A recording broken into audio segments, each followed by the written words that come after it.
जमीन पर अब लोकतंत्र का कत्ल होने वाला है। क्या ममता बनर्जी के उस अभेद्य किले से जिसे कोई हिला नहीं सका, वहां भी यूपी की बंदूकधारी फोर्स और एनकाउंटर स्पेशलिस्ट के जरिए सेंध लगाने की कोशिश हो रही है। दोस्तों, मंजर डरा देने वाला है। बंगाल में दूसरे दौर की वोटिंग से ठीक पहले खाकी का ऐसा खौफ पैदा किया जा रहा है कि आम इंसान घर से निकलने में 10 बार सोचे। आज हम बात कर रहे हैं बंगाल की उन 142 सीटों की जो तय करेंगी कि सत्ता की चाबी किसके पास होगी। लेकिन अफसोस की बात यह है कि वोट डालने से पहले ही खेल शुरू हो चुका है।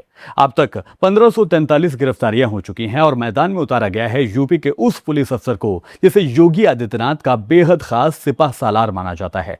नाम है अजय पाल शर्मा। उनकी एक वीडियो सोशल मीडिया पर वायरल हो रही है जिसमें वो खुलेआम वार्निंग दे रहे हैं कि इलाज ऐसा होगा कि रोने से भी काम नहीं चलेगा। क्या ये चुनाव है या फिर किसी खास तबके को डराने की साजिश? क्या रामपुर और संभल का वो कड़वा तजुर्बा अब बंगाल में दोहराया जाएगा? दोस्तों, आज इसी की परतें खोलने की कोशिश करेंगे और आप वीडियो को आखिर तक देखिएगा ताकि आप तमाम चीजों को बखूबी जान सकें। दोस्तों, अजयपाल शर्मा का नाम आते ही जहन में यूपी के एनकाउंटर घूमने लगते हैं, लेकिन सवाल यह है कि उन्हें बंगाल क्यों भेजा गया है। अखिलेश यादव तो साफ कह रहे हैं कि यह कोई इत्तेफाक नहीं है, बल्कि बीजेपी का रामपुर और संभल वाला मॉडल है। याद है आपको कैसे वहां पर पुलिस और प्रशासन ने मिलकर वोटरों को घरों से निकलने से रोकने की कोशिश की थी। अखिलेश यादव का इल्जाम है कि ये अफसर नहीं है, बल्कि किसी खास संगठन के अंडरग्राउंड मेंबर हैं जिन्हें वर्दी पहनाकर मैदान में उतार दिया गया है। उनका कहना है कि वक्त आने पर उन्हें पाताल से भी खोजकर सजा दी जाएगी। लेकिन अभी की हकीकत यह है दोस्तों कि बंगाल के गलियारों में दहशत का साया है। क्या 2 लाख से ज्यादा सीआरपीएफ के जवानों का वहां होना सिर्फ सुरक्षा के लिए है, या फिर यह जताना है कि अगर हमारे खिलाफ गए तो अंजाम बुरा होने वाला है? आप जरा दोस्तों गणित को समझते हैं, क्योंकि बिना आंकड़ों के आप समझ नहीं पाएंगे कि बीजेपी इतनी बौखलाई हुई क्यों है। साल 2021 के चुनाव में इन 142 सीटों में से ममता बनर्जी की टीएमसी ने 123 सीटें जीती थी। बीजेपी के हिस्से में कुल 18 सीटें आई थी। ये इलाका, जिसे प्रेसिडेंसी इलाका भी कहा जाता है, यहां ममता का एकमात्र सिक्का चलता है। बीजेपी जानती है कि अगर उन्हें बंगाल जीतना है तो इस इलाके में सेंध लगानी ही होगी, लेकिन ईमानदारी से वो दीदी का मुकाबला नहीं कर पा रहे हैं। 2011 में जब लेफ्ट की सरकार गिरी थी तब ममता को 48% वोट मिले थे। 2016 में भी उनका वोट शेयर बरकरार रहा। 2019 में जब बीजेपी को लगा कि उन्होंने बाजी मार ली है, तब भी ममता का अपना बेस उनके साथ ही खड़ा हुआ था। हैरानी की बात यह है दोस्तों कि जिस लेफ्ट पर बीजेपी हिंसा का इल्जाम लगाती रही है, आज उसी लेफ्ट का सारा सपोर्ट बेस बीजेपी में शामिल हो गया है। तो सवाल ये उठता है कि गुंडागर्दी कौन कर रहा है? जो पहले हिंसा करते थे वो आज बीजेपी के झंडे तले खड़े हैं, तो फिर इल्जाम सिर्फ ममता बनर्जी पर क्यों लगाया जा रहा है? दोस्तों, बंगाल में इस वक्त जो कुछ हो रहा है वो हिंदुस्तान के इतिहास में पहले कभी हुआ ही नहीं है।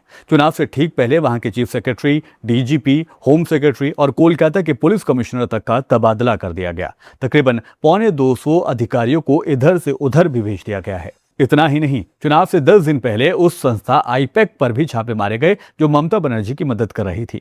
उनके डायरेक्टर को गिरफ्तार कर लिया गया। ममता बनर्जी के प्रस्तावक के घर पर इनकम टैक्स पहुंच गई। ये सब क्या है? क्या ये कोशिश नहीं है कि चुनाव से पहले ही ममता के हाथ पैरों को बांध दिया जाए? क्या ये सब इसलिए किया जा रहा है ताकि एक खास तबके के लोगों को, खासतौर पर मुस्लिम वोटरों को डराया जा सके? उत्तर प्रदेश के बाई इलेक्शन में हमने खास तौर पर देखा था कि कैसे पुलिस वालों ने खास तौर पर मुसलमानों को वोट देने से रोका था। क्या वही मंजर अब बंगाल की सड़कों पर भी नजर आने वाला है? सबसे बड़ा और खौफनाक खुलासा तो दोस्तों ये है कि तकरीबन 27 लाख वोटरों का नाम लिस्ट से काट दिया गया है। सुप्रीम कोर्ट ने खुद भी इस बात पर चिंता जताई है। यह कह दिया गया है कि उनके कागजों में कुछ खामियां हैं।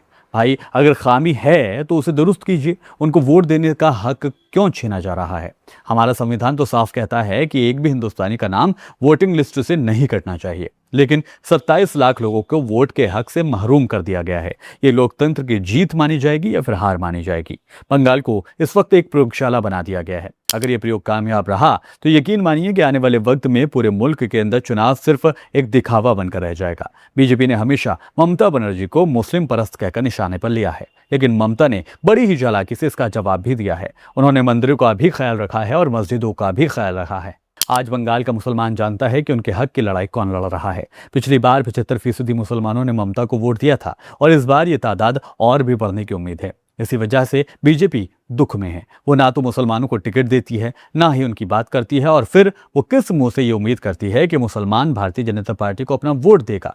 दोस्तों, इस वीडियो के आखिर में बस इतना ही कहा जा सकता है कि जो अफसर सड़क पर निकलकर हीरोगिरी दिखा रहे हैं और लोगों को डरा रहे हैं, उन्हें ये याद रखना होगा कि सरकारें हमेशा किसी एक की नहीं रहती हैं। आज बीजेपी की सरपरस्ती है, कल शायद नहीं होगी। जब सरकार बदलेगी, इन अफसरों के बुरे दिन भी शुरू हो सकते हैं। सच्चा अफसर वही होता है जो बिना खौफ पैदा किए अपने काम को करे। अगर कोई धमका रहा है तो समझ लीजिए कि वो अंदर से कमजोर है। मोदी जी जीत का दावा कर रहे हैं, लेकिन अगर वो इतने ही कॉन्फिडेंट हैं तो फिर ये 2 लाख फौज और एनकाउंटर स्पेशलिस्ट की बंगाल में जरूरत क्यों आन पड़ी है। बंगाल की जनता को यह समझना होगा कि यह आपकी पहचान की लड़ाई है। क्या आप अब खौफ के आगे झुक जाएंगे या फिर अपने वोट की ताकत से इस संबल मॉडल को नाकाम कर देंगे?